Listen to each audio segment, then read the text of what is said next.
असलामुअलैकुम, welcome to conflict card रात। Recently Chinese sources के through J-35 stealth aircraft की एक नई पिक्चर रिलीज हुई है। इस पिक्चर में अंडर विंग पायलोन्स पर J-35 एयरक्राफ्ट ने 2 ऑब्जेक्ट्स को कैरी किया हुआ है। इसको लेकर मल्टीपल चीजें एक्सप्लेन की जा रही हैं। बेसिकली एक स्टेल्थ एयरक्राफ्ट अपने आउटर विंग पर वेपन्स क्यों कैरी करेगा और इनकी क्या सिग्निफिकेंट होती है, इसके नुकसानात क्या हैं और इसके फायदे क्या हैं, इन तमाम चीजों को हम समझते हैं और पाकिस्तान और चाइना के कॉन्टेक्स्ट में इसकी अहमियत क्या है। बेसिकली जब एक स्टेल्थ एयरक्राफ्ट अपने विंग्स के अंडर या ओवरऑल अपनी आउटर बॉडी पर वेपन्स कैरी करता है तो इसे बीस्ट मोड कहा जाता है। बीस्ट मोड में क्या होता है कि आप फुली लोडेड होते हैं। स्टेल्थ एयरक्राफ्ट जो होती हैं या 5th जनरेशन एयरक्राफ्ट, इनका सबसे ज्यादा एक इनकी बड़ी कमजोरी है वो ये कि ये बहुत बड़ी तादाद में वेपन्स कैरी नहीं कर सकते, जैसे कि 4th जनरेशन एयरक्राफ्ट कर सकते हैं। राफेल है, Su-30 एटसेट्रा एटसेट्रा। क्योंकि 4th जनरेशन एयरक्राफ्ट में स्टेल्थ का ख्याल नहीं रखना होता, वो उनका काम ही होता है कि आपने ज्यादा से ज्यादा वेपन्स कैरी करने हैं और अपने टारगेट पर डिलीवर करने हैं। जो 5th जनरेशन एयरक्राफ्ट आए या 5th जनरेशन आई जेट्स की, उसमें यह था कि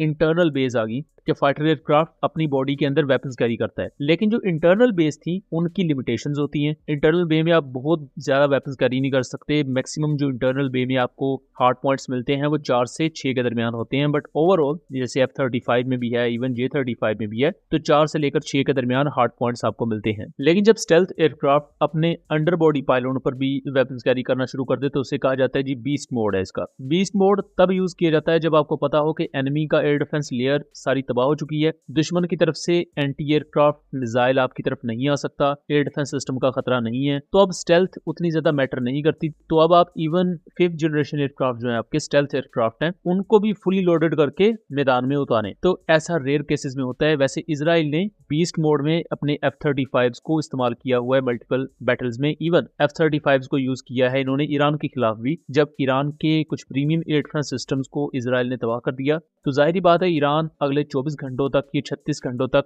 उन डिस्ट्रॉयड एयर डिफेंस सिस्टम्स को बहुत जल्दी रीइंफोर्स नहीं कर सकता था। तो इजराइल ने उस पर्टिकुलर टाइम विंडो का फायदा उठाते हुए अपने F-35 को भेजा, जिन्होंने इंटरनल बे में भी हथियार कैरी किए हुए थे और अपने विंग्स के अंदर भी air to ground bombs carry किए हुए थे। तो इससे F-35 अपने मैक्सिमम पोटेंशियल पर इजराइल ने यूज किया। सेम उसी चीज को अब चाइना भी कहीं ना कहीं एक्सप्लोर कर रहा है कि J-35 अगर अपनी इंटरनल बे में 4 PL-15 या 4 PL-17 कैरी कर सकता है तो वाई नॉट के उसके विंग्स के नीचे भी 6 हार्ड पॉइंट्स तो मौजूद है, तो आप वहां भी 6 PL-15 PL-17 जैसे मिसाइल्स कैरी करवा सकते हैं। इसके साथ साथ जो शॉर्ट रेंज मिसाइल्स हैं उनके लिए साइड बेस इसमें मौजूद होती हैं। तो ऐसा बीस्ट मोड टेस्टिंग में फिलहाल तो चाइना इसे एक्सप्लोर कर रहा है कि इससे कितना RCS बढ़ेगा J-35 का और उसे आगे फिर किस तरह यूज किया जा सकता है। अगर एयर डिफेंस सिस्टम इसे पिक करते हैं तो फिर क्या स्ट्रेटजीज यूज की जा सकती हैं। ये वो तमाम चीजें हैं जो चाइना अभी इसको लेकर स्टडी कर रहा है। पाकिस्तान या चाइना के कॉन्टेक्स्ट में अगर इंडिया के साथ कोई कॉन्फ्लिक्ट होता है तो ऐसा बीस्ट मोड J-20 पर या J-35 पर तभी देखने को मिल सकता है अगर इंडिया की आप front line air defence system सारे तबाह कर दें, जो कि अपने आप में एक डिफिकल्ट काम है क्योंकि जाहिर बात इंडिया के पास बहुत बड़ी तादाद में एयर डिफेंस सिस्टम है और उसके लिए आपको एब्सोल्यूट एयर सुपीरियोरिटी चाहिए। जैसे कि हमने 7 मई को देखा था कि 7 मई से लेकर फिर 9 मई तक इंडियन एयरफोर्स ने दोबारा परवाजें भरना बंद कर दी थी। सिर्फ वो एयर डिफेंस सिस्टम्स पर रिलाई कर रहे थे और आप कह लें कि आधी एयर डिफेंस की जो कैपेबिलिटी इंडिया की वो खत्म हो चुकी थी। ऐसे में पाकिस्तान एयरफोर्स ने श्रीनगर एयरपोर्ट पर एयर स्ट्राइक्स भी कंडक्ट की थी, यानी कि पाकिस्तान ने फुल फ्लैज जाकर इंडिया के एयरपोर्ट को हिट किया था। BBC ने इस चीज को कंफर्म किया हुआ है